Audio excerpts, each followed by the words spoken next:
What is up, Earth's mightiest subscribers? It's Blerd without fear. Welcome back to the channel. All right, today's video, I'm going to be taking a look at the first official full trailer for Loki Season 2.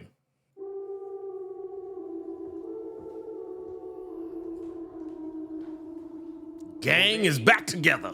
Hello? We have a little bit of a situation we wanted to run by you. Mobius! Wow! Great to see you again. Oh shit, I forgot he was gonna be in this. That's what's been happening. Wow. He's getting. Wait, times you know that? Yeah, You've seen that? yeah. It looked like he was glitching. No. It's impossible to time slip in the TVA. I know, but we just saw it happen. Yeah. He's like, oh yeah, we did. I've been pulled through time between the past and the present. Hello? If what I saw is true, there's nothing to stand between this world and utter destruction. Uh-oh. Only one way to find out. A little good old-fashioned legwork. Now the question is, Listen, are they gonna show different Jonathan styles. Majors You're in a man of this? action, which is fine. I take a more slow. Man, look at Loki deliberate, using his cerebral actual approach. powers on his own show. It's really goodbye.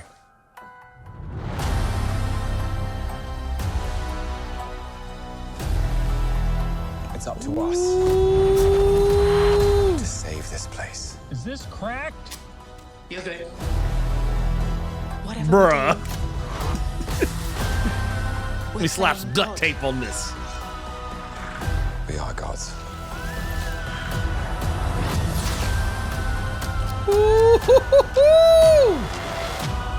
But how do you choose who lives and who dies?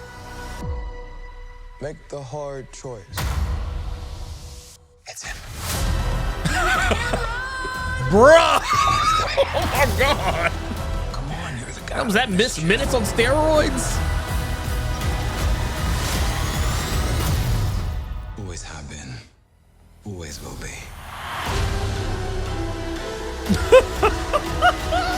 A little over the top, don't you think? I thought it was spot on. Bruh.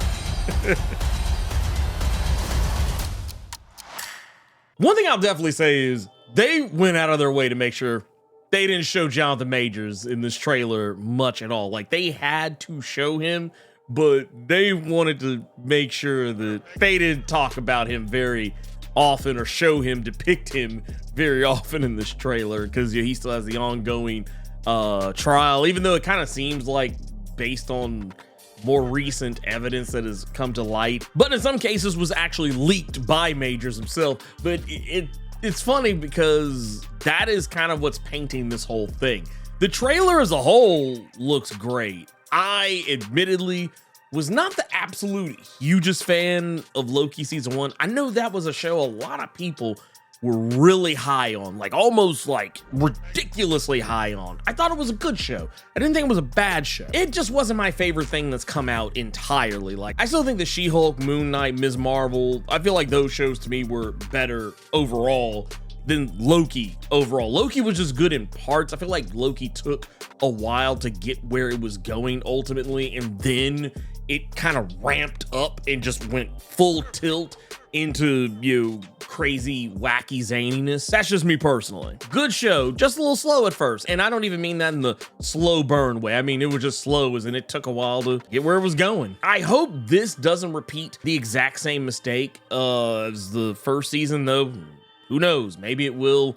Maybe they learned nothing. I am, however, excited to see more of the entire cast. It looks like everyone is going to have something to do because the TVA has been completely foobarred, so it's an all hands on deck situation. So I'm hoping that this trailer is not just giving us lip service in showing us all these different characters from the first season that were more background players than anything else, getting a chance to shine. Wumi Masako's Hunter B-15, who was not the most prominent character in the first season, looks like she's gonna be doing a lot more in this one. Gugu Mbatha Raw's Ravana Renslayer looks like she's back with a vengeance, so I'm here for that. And even though Eugene Cordero, who played a random character in the first season that didn't really have much, if anything, to do. I think he only showed up for like maybe 1 or 2 episodes. It looks like this one, he's actually going to be back for a lot more. The character I am most interested in seeing more about is Ke-Huy Quan,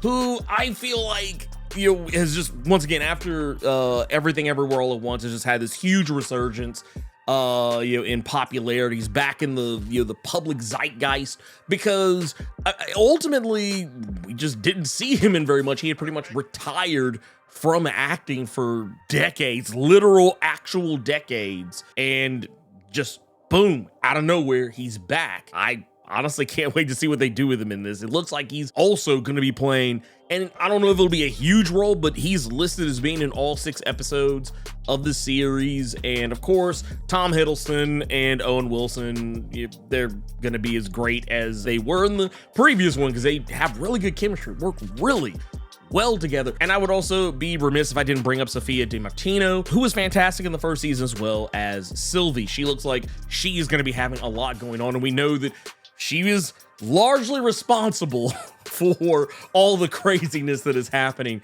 in the Marvel Cinematic Universe as of late, at least in regards to Kang, because as we saw in the original first season, the first season finale, that He Who Remains had warned her that if she killed him, something worse was going to come after him. So she did it, and yet here we are. As far as like what's going on with the plot with this, Loki is glitching. We don't really know 100% the reason why, but if any other previous Marvel movies, even outside of the MCU or just tangentially tied to the MCU, like case in point across the Spider-Verse and Into the Spider-Verse, whenever someone is not in their right universe, they get all weird and glitchy. Part of me starting to wonder if, because of everything that's been going on, like with time, Loki is just not where he's supposed to be at this particular point, because technically he's supposed to be dead. But as far as like what's going on with, you know, Kang, aka Victor Timely, or, you know, how all that plays out, just one of the lines in this where Loki is talking about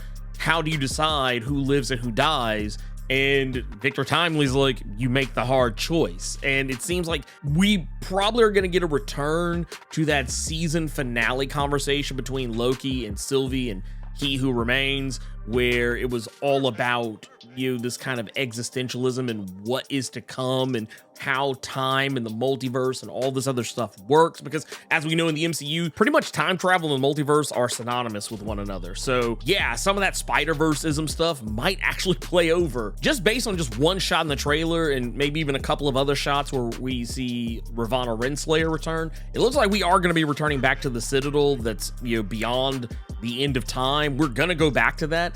And with all the time travel stuff going on, it seems like the most obvious thing is Loki and Mobius are going to be trying to put everything back the way it was, which means undoing a lot of things that probably happened over the previous season. So that's likely going to mean that they're going to be revisiting scenes directly from the first season. So that would make sense if they end up going back to that locale from the season finale. And with everything set the way it is, I don't know how Marvel, you know, in the MCU is going to do this, but all Victor Timely is just a persona that Kang took on when he went back in time to the early, you know, 1900s. I don't know if they're actually trying to make Victor Timely a completely separate Kang variant, or if this is in fact the same Kang from Ant-Man and the Wasp Quantumania, and maybe this was how he found a way to get out of the quantum realm. While technically in Ant-Man and the Wasp Quantumania, it's implied, and it's, I think, even outright stated by Immortus, Kang from that movie was killed, though